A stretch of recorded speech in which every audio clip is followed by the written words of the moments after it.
Good day, this 215th day, meaningful moments, 365 days.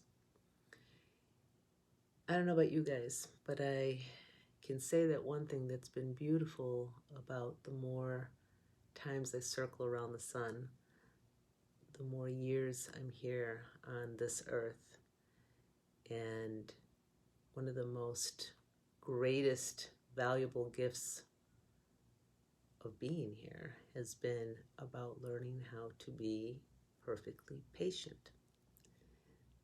That's a theme for me. I don't know about you guys, but I'm sure some of you out there can relate to what it feels like to be impatient.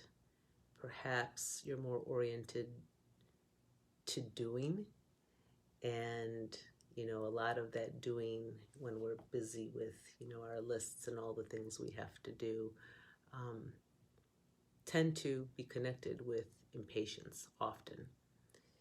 And speaking for myself, there were so many times in my life as a theme that it ran along the lines of being impatient.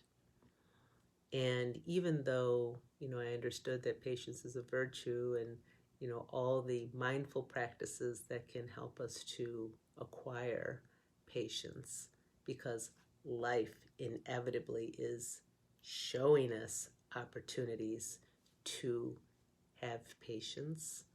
And when we're not, we usually experience some kind of tension in ourselves, or a stress or an anxiety. So much of it goes back to being in the be place rather than the do, go, go, go place.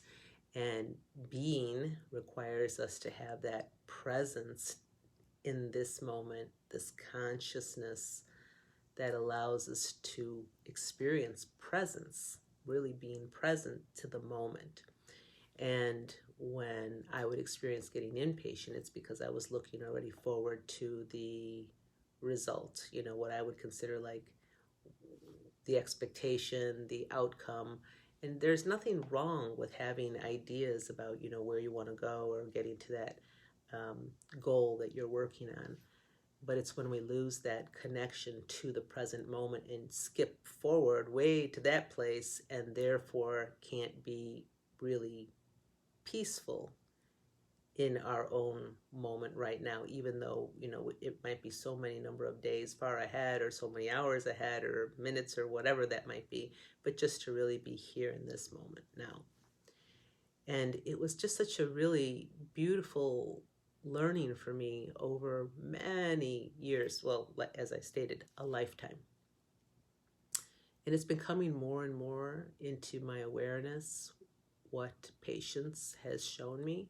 It's revealed to me the knowing that I'm trusting, that there isn't that anxiety of like, get to that thing, as if though I'm the one that's going to make that all happen, but that it's really a dance in this whole journey. And there's so many pieces and parts that are playing their part to this fulfillment of whatever it is that I'm working towards.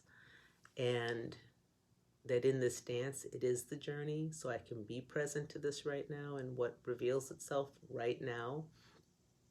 I don't have all the knowings of how all those steps are going to play out to go wherever it is that I'm going, but just to be able to be here with it. And that's all part of patience.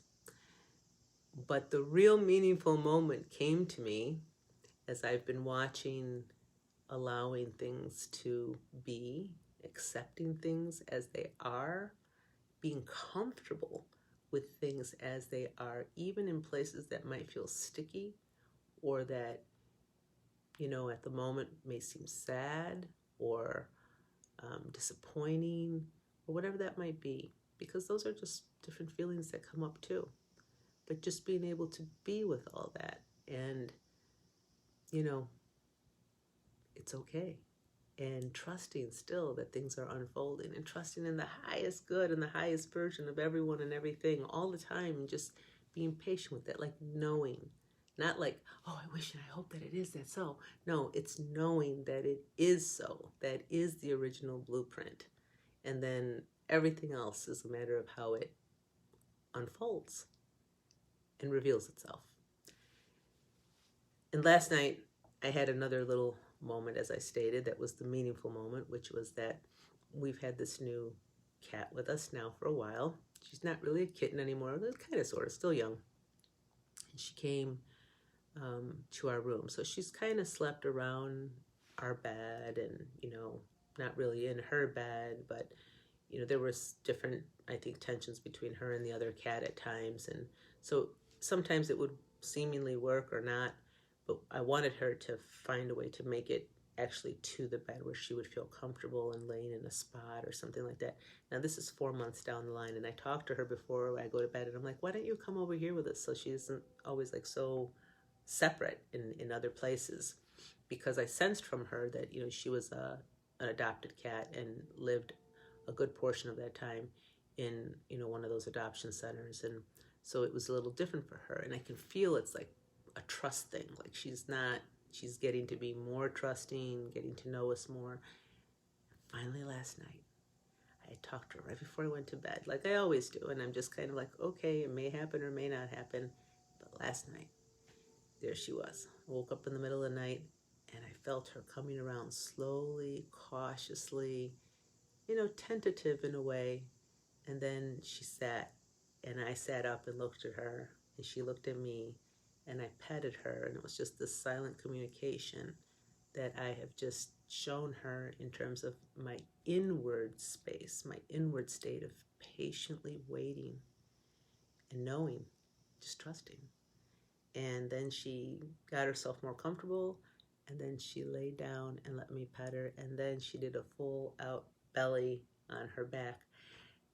And it's a first, and maybe, so appreciative of that, because our firsts are like, whoa, we see it for the first time and it's so exciting. But it was all because of being perfectly patient and just waiting for it to come in her own way, in her own time. That's it. What a big life lesson that was for me. Again, reaffirming that, sure, we can set out our intention, and it's a good thing to do so. That's how we manifest things. The other part is just to know it is done, and then wait for that to unfold, and stay true to that perfectly patient of every situation, because the universe is truly conspiring with us for the highest good, always. For you, my friends, blessings on your journey. Aho.